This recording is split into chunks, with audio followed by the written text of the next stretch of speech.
But though Israel didn't start this war, Israel will finish it. Once the Jewish people were stateless.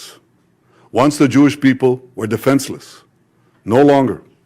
Hamas will understand that by attacking us, they've made a mistake of historic proportions. उन्होंने बोला है कि ये लोग जानवर हैं Hamas के लिए।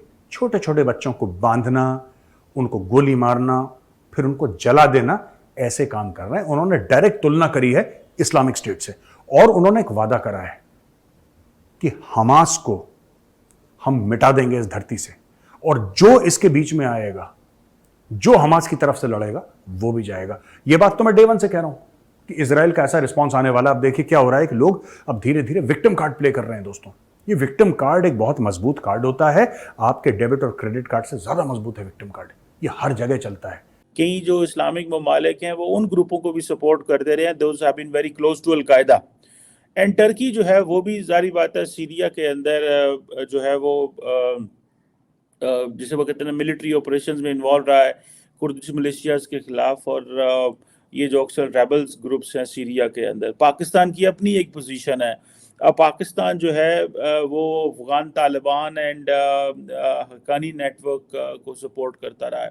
एंड देन पाकिस्तान डेफिनेटली अगर कश्मीर अब आ जाए तो Lashkar Taiba and all these organisations जो है इनको भी सपोर्ट करता रहा है। मगर ये शुरली भी नहीं चलाएंगे। क्यों चलाएंगे नहीं? इसलिए कि इनमें विल पावर नहीं है। ठीक हो गया, ठीक है। ये कभी भी ऐसा जो है ना कोई कदम नहीं उठा सकते हैं। ये बस कहेंगे हम जो है ना जहाँ कहेंगे जज्बा बहुत है जी, जहाँ पे हम फलस्तीनियों के साथ खड़े हैं। जय हिंद दोस्तों, पाकिस्तान ब्रेकिंग न्यूज चैनल में आप सभी का हार्दिक स्वागत। इजराइल के प्राइम मिनिस्टर बेंजामिन नेतन्याहू की धमकी से पूरा अरब वर्ल्ड और हमास डरा हुआ है और इसलिए जितने भी हमास के टेररिस्ट हैं वो सभी फिलिस्तीन में अंडरग्राउंड हो गए हैं, क्योंकि जिस तरीके से इजरायली आर्मी इन सभी हमास के टेररिस्टों को चुन चुन कर मार रही है, सभी हमास के टेररिस्ट को ये डर सता रहा है कि उनकी मौत भी करीब है। जहां पर इजराइल के आर्मी ने सभी हमास के बड़े अड्डे जो कि फिलिस्तीन में थे उन सभी के ऊपर एयर स्ट्राइक कर कर उनको डिस्ट्रॉय किया गया।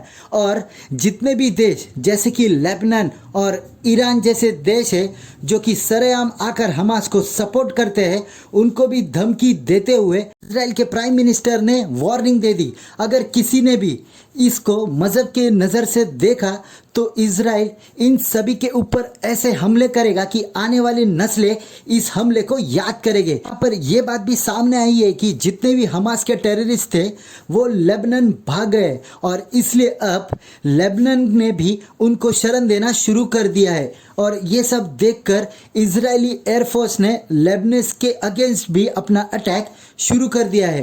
पर ईरान ने सामने आकर कह दिया कि हमारा कोई भी हाथ नहीं है इस अटैक में, ना कि हम हमास को सपोर्ट करते हैं। पर पूरी दुनिया को पता है ईरान हमास को पूरी तरह सपोर्ट करता है और इसलिए पिछले साल ही ईरान ने $900 मिलियन और कुछ हथियार हमास को दिए थे, ऐसा अब मीडिया में भी आ रहा है। तो क्या बेंजामिन नेतन्याहू के धमकी से क्या मुस्लिम कंट्रीज में इतना भी दम नहीं है कि वो ईरान के खिलाफ कुछ बातें कर सके? ऐसे ही वीडियो को अंतिम तक देखते रहिए, लाइक कीजिए, शेयर कीजिए और सब्सक्राइब कीजिए हमारे चैनल को और बेल आइकन दबाना बिल्कुल भी ना भूले और आपकी जो भी राय हो उसे कमेंट बॉक्स में जरूर दे। धन्यवाद। Israel is at war. We didn't want this war. It was forced upon us in the most brutal and savage way. But though Israel didn't start this war, Israel will finish it. Once the Jewish people were stateless. Once the Jewish people were defenseless. No longer. Hamas will understand that by attacking us, they've made a mistake of historic proportions.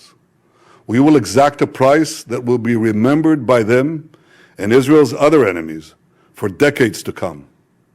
The savage attacks that Hamas perpetrated against innocent Israelis are mind-boggling, slaughtering families in their homes, massacring hundreds of young people at an outdoor festival, kidnapping scores of women, children, and elderly, even Holocaust survivors. Hamas terrorists bound, burned, and executed children. Benjamin Netanyahu ने बोला है कि ये जंग हमने शुरू नहीं करी थी, हमें जंग नहीं चाहिए थी, ये हमास ने शुरू करी है, लेकिन इजराइल इस जंग को खत्म करेगा। और दोस्तों यहां तक बेंजामिन नेतन्याहू ने बोल दिया कि मिडिल ईस्ट का जो है ना पूरा नक्शा हम इस बार बदल देंगे। उन्होंने बोला है कि ये लोग जानवर हैं।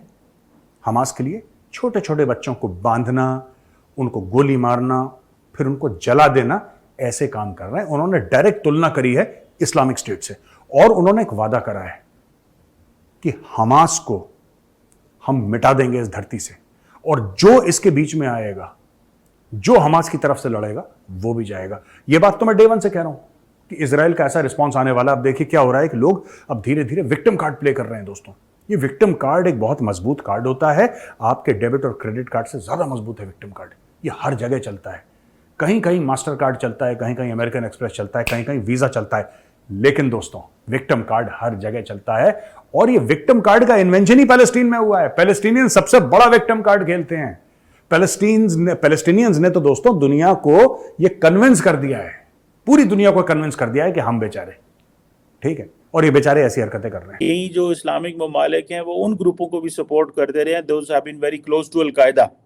एंड टर्की जो है वो भी जारी बात है सीरिया के अंदर जो है वो जिसे वो कहते हैं मिलिट्री ऑपरेशंस में इन्वॉल्व रहा है कुर्दिश मिलिशियाज के खिलाफ। और ये जो अक्सर रेबल्स ग्रुप्स हैं सीरिया के अंदर, पाकिस्तान की अपनी एक पोजीशन है। अब पाकिस्तान जो है वो अफगान तालिबान एंड हक्कानी नेटवर्क को सपोर्ट करता रहा है। एंड देन पाकिस्तान डेफिनेटली अगर कश्मीर अब आ जाए तो Lashkar Taiba and all these organisations जो है इनको भी सपोर्ट करता रहा है। अब कतर में आप देखें जिसे वो कहते हैं ना, कतर इटसेल्फ हमास को सपोर्ट करता है, बल्कि जो अभी रिसेंटली एक पोल हुआ था गज़ा की पट्टी में और गज़ा स्ट्रिप के अंदर, और उन्होंने ये सवाल किया गया जिसे वो कहते हैं ना कि कितने % लोग हैं जो इस्माइल हानिया जो इस वक्त कतर में बैठे हैं उनको सपोर्ट करते हैं। कतर ने रिसेंटली मेरे ख्याल को $300-350 मिलियन दिया था हमास को एंड ऑल दिस इन गज़ा के अंदर। ईरान जो है वो तकरीबन कहा जाता है $100 मिलियन की सपोर्ट करता है और बाकी वेपन शैपन जो है वो भी देता है। सिमिलरली अगर आप ये इस बात पे चले जाएं, ठीक है जी, कि ये जो सवाल है कि कौन से ऐसे ममालिक हैं जो हमास को सपोर्ट करते हैं, ठीक है जी, ये बेचारे ऐसी हरकतें कर रहे हैं। और मैं ये कह रहा हूं कि लोग कह रहे हैं ना यहाँ पे सोशल मीडिया में कि नहीं पैलेस्टीनियन अथॉरिटी अलग है, हमास अलग है। बेवकूफ हैं ये लोग, इनको पता ही नहीं है। लोग कह रहे हैं नहीं साहब पैलेस्टीनियन अथॉरिटी की लीडरशिप अलग है और हमास अलग है, हमास थोड़ा में, ये सब एक ही थाली के चट्टे बट्टे हैं। किसी पैलेस्टीनियन लीडर ने so called quote unquote liberal Palestinian leader ने कंडेम नहीं करा हमास को। सब यही चाहते हैं कि यहूदियों को खत्म कर दो और इजराइल को खत्म कर दो। इजराइल लड्डू नहीं है कि मुंह में डाला और निगल लिए। अब इजराइल ने मारना शुरू करा है। अब रोना मत बेटा, क्योंकि लड़ाई तुमने शुरू करी थी, शुरू तुमने कर दी।